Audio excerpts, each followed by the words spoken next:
Magandang umaga mga ka-faith friends. Ako nga pala si Teacher Jane, ang inyong Gospel Share for today. Our Gospel for today is according to Matthew chapter 5, verse 43 to 48. Ibigin ninyo ang inyong mga kaaway at ipanalangin ang mga umuusig sa inyo. Una, tinatawag niya tayong mahalin ang ating mga kaaway. Sino nga ba ang ating mga kaaway? Maaring ituring nating kaaway ang mga taong ating nakatampuhan o mga taong meron tayong di pagkakaintindihan. Ang pagmamahal sa kanila ay hindi nangangahulugan na kailangan nating maging pinakamatalik nilang kaibigan. Ngunit kailangan nating magsikap na tayo ay magkaroon ng tunay na malasakit, pag-unawa at pagpapatawad. Mahirap mang gawin, pero ito ang ating dapat maging layunin.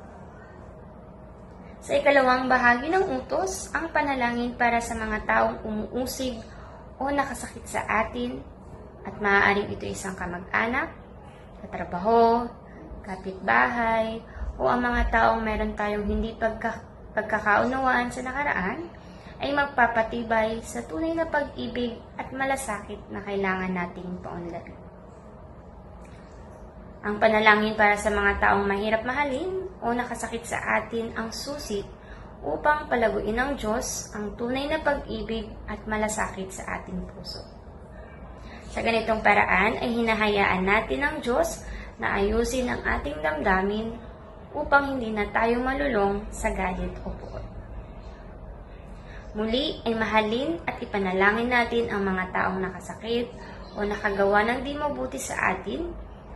Hindi ito agad-agad magbabago o magpapabago sa iyong nararamdaman, ngunit kung ikaw ay magpapatuloy araw-araw sa ganitong panalangin, unti-unting babaguhin ng Diyos ang iyong puso at mapapalaya niya tayo mula sa bigat ng galit at sakit upang makamtan mo ang pag-ibig na nais niyang ibigay sa lahat.